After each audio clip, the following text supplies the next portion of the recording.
Bismillahirrahmanirrahim. Assalamualaikum warahmatullahi wabarakatuh. Pada hari ini saya akan membentangkan persembahan sirah dan tarikh Islam. Ya. Tajuk yang akan saya bawa hari ini ialah Sayyidina Umar Al-Khattab. Okay. Baiklah, kita pergi ke bahagian biodata. Nama beliau ialah Umar bin Al-Khattab bin Nufail. Beliau berasal daripada keturunan kabilah Quraisy, khususnya Bani Adi. Beliau dilahirkan sekitar tahun 584 Masihi di kota Mekah, iaitu kira-kira 13 tahun selepas kelahiran Nabi Muhammad SAW. Latar belakang keluarga beliau merupakan golongan yang dihormati dalam masyarakat Arab Quraisy, dan beliau sendiri dikenali sebagai seorang yang mempunyai kepribadian yang tegas, berani, serta berpendirian kuat sejak usia yang muda. Dari segi fizikal dan perwatakan, Sayyidina Umar digambarkan sebagai seorang yang tinggi, kuat, dan memiliki suara yang lantang. Beliau juga terkenal sebagai seorang yang mahir dalam ilmu pidato dan mempunyai kebolehan kepimpinan yang semula jadi.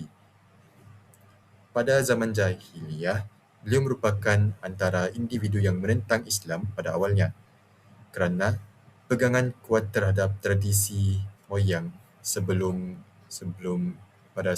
ini. Namun begitu, kehidupan beliau ini berubah secara drastik apabila beliau telah memulai untuk memeluk agama Islam. Peristiwa pengislaman Sayyidina Umar merupakan antara detik penting dalam sejarah Islam kerana selepas itu umat Islam dapat menzahirkan dakwah secara lebih terbuka dan berani. Sejak memeluk Islam, beliau menjadi antara sahabat Nabi yang paling setia dan sanggup mempertahankan agama Islam. Sayyidina Umar juga diberi gelaran Al-Faruq yang bermaksud pemisah antara hak dan yang batil. Gelaran ini diberikan kerana ketegasan beliau dalam menegakkan kebenaran serta keberanian dalam mempertahankan keadilan tanpa rasa takut dan pilih kasih. Selepas kewafatan Nabi Muhammad, beliau memainkan peranan yang penting dalam membantu pentadbiran Islam dengan di bawah pemerintahan Sayyidina Abu Bakar As-Siddiq. Kemudian, selepas kewafatan Abu Bakar As-Siddiq, beliau dilantik sebagai Khalifah Ar-Rasyidin yang kedua dan memerintah daripada tahun 634 Masihi sehingga tahun 644 Masihi. Sepanjang tempoh pemerintahannya, Sayyidina Umar berjaya membawa banyak perubahan yang besar dalam sistem pentadbiran negara. Walaupun memegang kuasa sebagai seorang pemimpin yang tertinggi, beliau tetap menjalani kehidupan yang sangat sederhana dan sentiasa mendahulukan kepentingan rakyat berbanding dengan dirinya sendiri.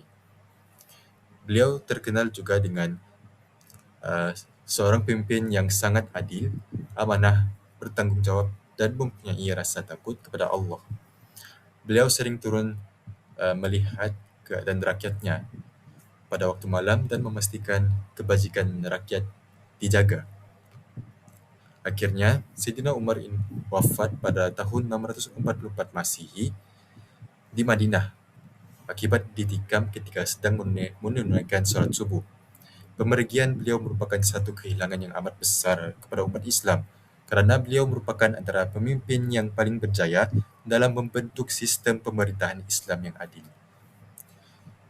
Kesimpulannya, biodata Sayyidina Umar jelas menunjukkan bahawa beliau bukan sahaja pemimpin yang hebat dari segi pentadbiran, malah beliau juga seorang insan yang mempunyai akhlak yang tinggi, ketegasan dan menegakkan keadilan, serta komitmen yang luar biasa dalam menjaga rakyat.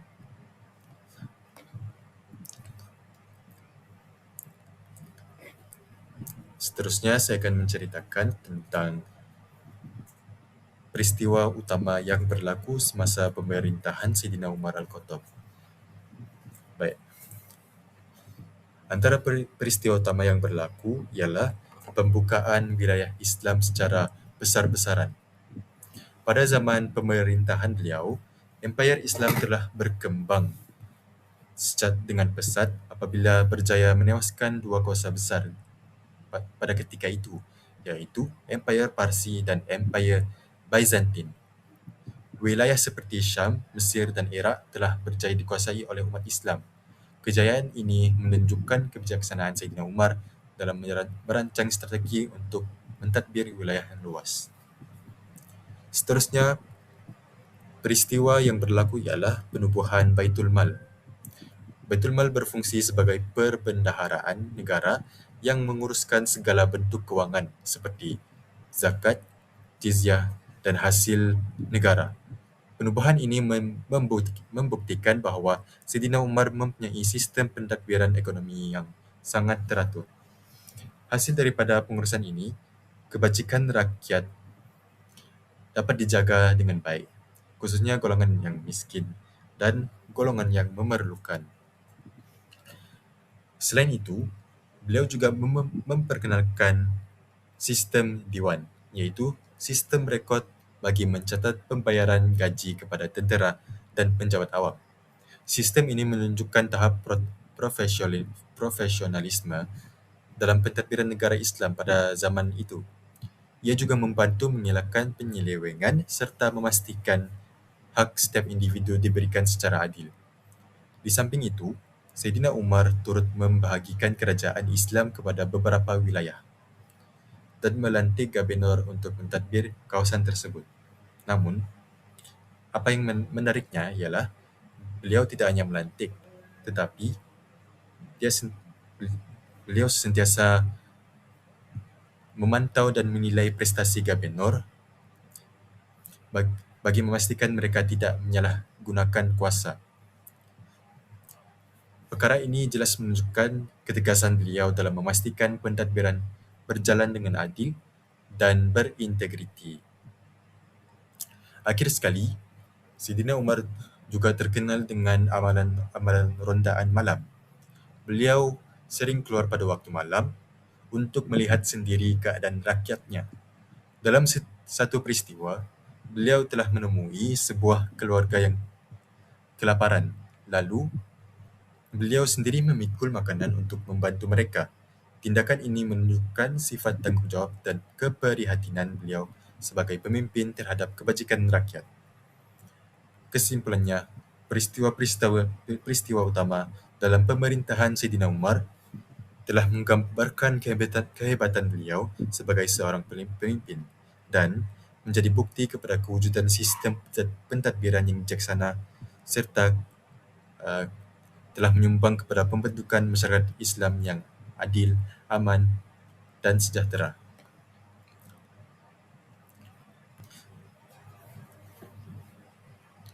Seterusnya saya akan menguraikan kebijaksanaan Saidina Umar dalam pentadbiran.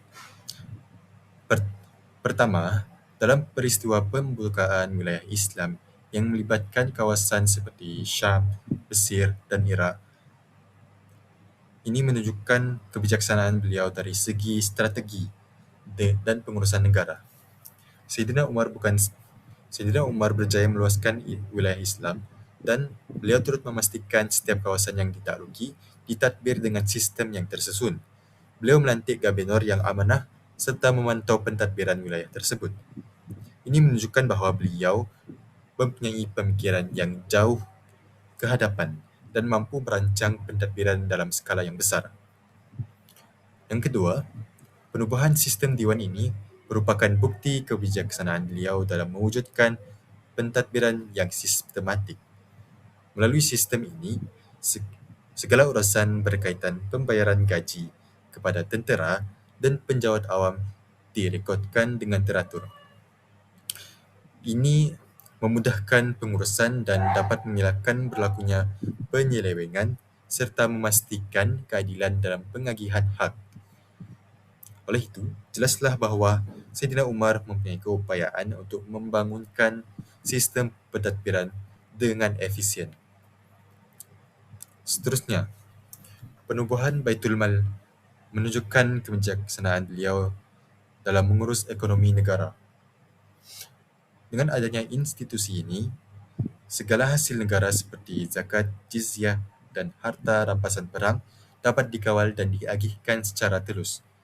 Peristiwa ini membuktikan bahawa Saidina Umar fokus kepada pembangunan negara dan memastikan kebajikan rakyat sentiasa terjaga melalui pengurusan kewangan yang baik.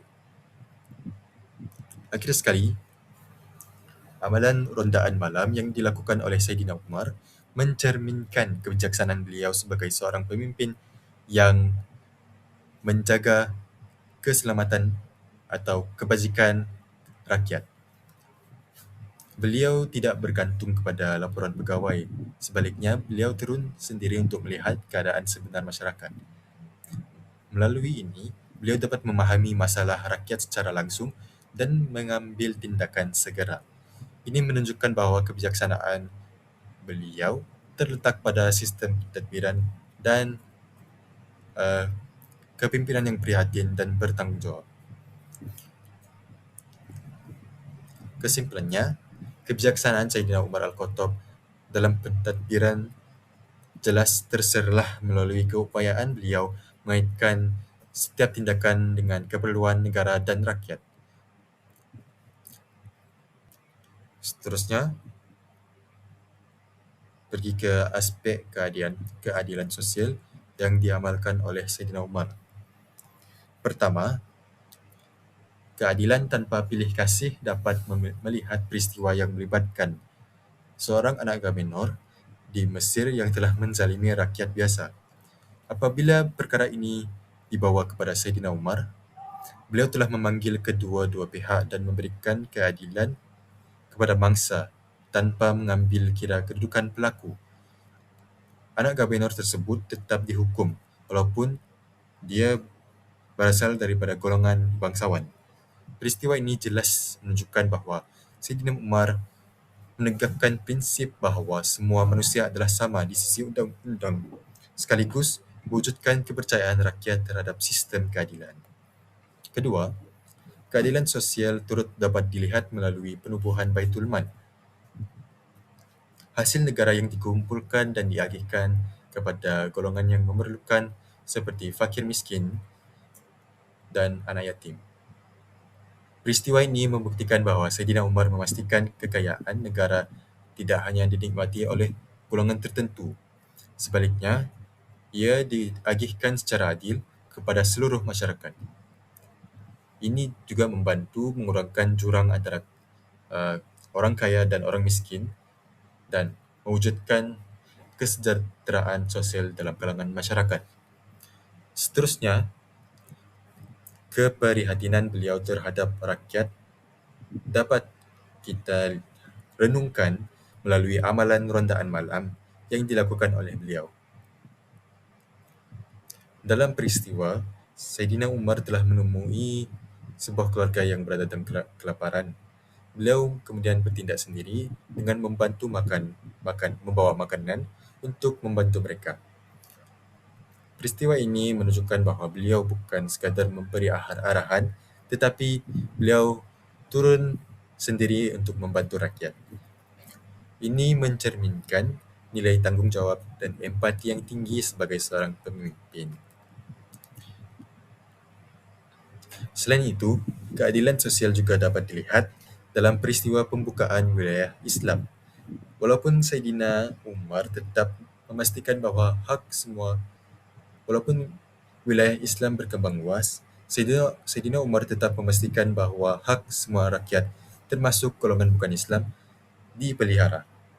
Mereka diberikan perlindungan dan kebebasan untuk menjalani kehidupan tanpa penindasan. Hal ini menunjukkan bahawa keadilan dalam pemerintahan bersifat menyeluruh dan tidak terhad kepada umat Islam sahaja. Kesimpulannya, keadilan sosial yang diamalkan oleh Saidina Umar dapat dilihat melalui tindakan dan keputusan beliau dalam pelbagai peristiwa yang penting. Prinsip keadilan yang tanpa bilik kasih serta keprihatinan terhadap masyarakat telah berjaya mewujudkan sebuah sistem sosial yang harmoni dan sejahtera. Jadi, inilah yang menjadi asas kepada pembentukan masyarakat yang berakhlak dan berdisiplin. Seterusnya, saya akan menghuraikan kesan kepimpinan Saidina Umar terhadap pembangunan masyarakat Islam pada zamannya.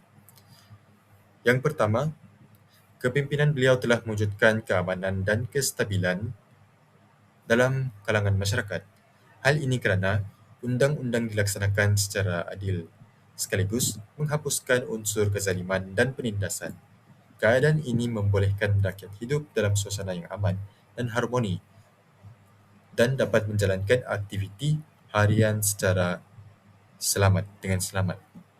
Kedua, keadilan sosial yang diamalkan telah menjamin kesejahteraan masyarakat.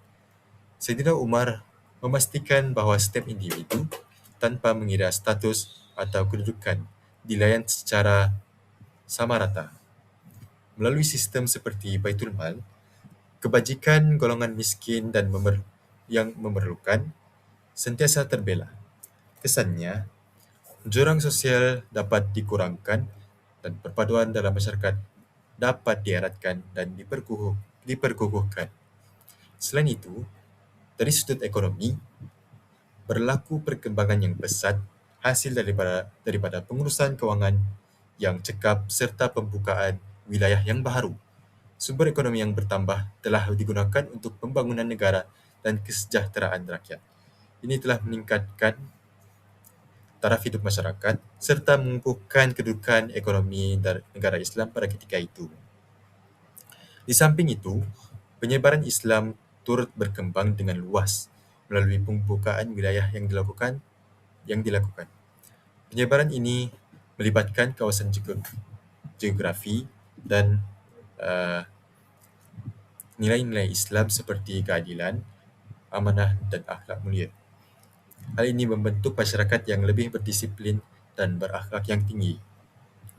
Seterusnya, sistem pentadbiran yang diperkenalkan seperti sistem diwan, pembahagian wilayah dan pelantikan gubernur telah menjadikan pemerintahan lebih sistematik dan tersusun. Kecekapan pentadbiran ini memastikan segala urusan negara berjalan dengan lancar dan berkesan. Kesimpulannya, kepimpinan Saidina Umar Al-Khattab telah memberikan impak yang besar terhadap pembangunan masyarakat Islam pada zamannya. Gabungan antara kebijaksanaan pentadbiran dan keadilan sosial telah berjaya melahirkan sebuah masyarakat yang aman, adil, sejahtera dan berakhlak tinggi. Baik, sekian itu sahaja daripada saya. Wabillahi taufiq wal hidayah. Assalamualaikum warahmatullahi wabarakatuh.